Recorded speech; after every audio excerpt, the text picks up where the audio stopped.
McDonald's Corporation in the spotlight today after its sample budget guide for low-income employees unintentionally demonstrated how difficult it is to live on the minimum wage. And this comes on the heels of this spring's fast food worker protest for higher pay. It is Wednesday, July 17th.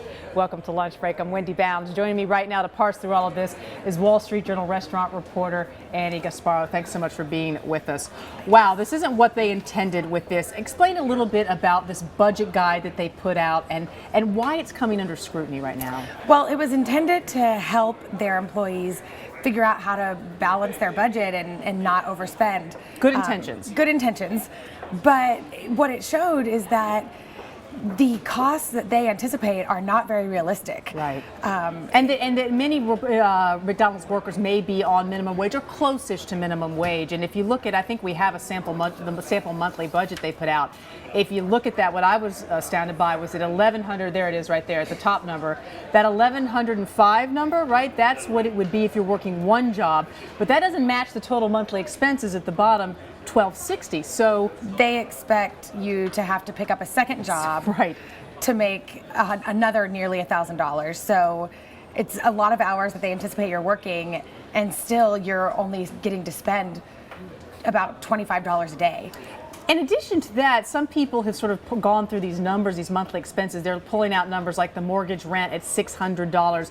Obviously not realistic anywhere in the sort of the New York area. But then looking at things like health insurance at $20. Now, does McDonald's offer a plan where that might cover it or close? The McDonald's plan that we've seen is about $14 a week. So that doesn't cover the insurance premium, then not to mention if you have healthcare expenses like medicines and things like that that you have to pay for on a monthly basis. It just wouldn't cut it. It wouldn't cut it. And a few other things. I mean, cable phone, that's fairly realistic, but heating, they put $0. I think they're expecting that if you're renting, your heat might be included. That may or may not be the case depending on where you're living. Let's just, in terms of the impact on this, I mean, what do you see the fallout being, if any, from McDonald's? And let's talk about some of those protests earlier this spring. Right. There's been a lot of protests.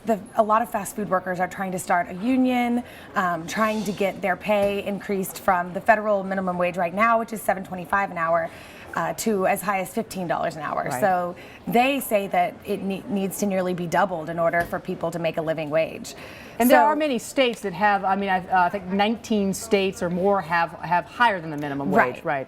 And a lot of these protests are ongoing. There's even on Monday, just this week, there was protests in Milwaukee.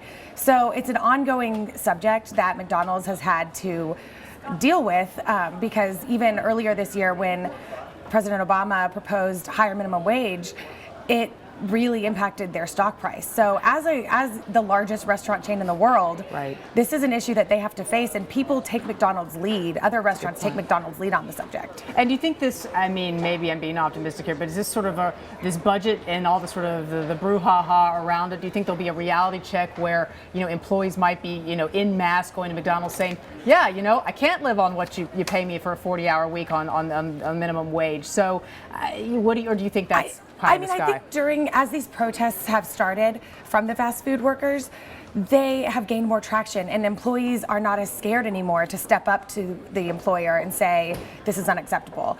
The problem with a chain like McDonald's is a lot of their restaurants are franchised. Right. So it's up to the franchisees to pay those higher salaries. And I mean, we all know McDonald's is known for their low prices. So can you sell a burger for $1 if you're paying your employees $15 an hour? Yep. Probably not. Probably not. All right, good analysis from you. We'll have more of that coming up soon this afternoon on WSJ.com. We'll look for that. Thanks for giving us a preview here on WSJ Lunch Break. Thanks. Okay.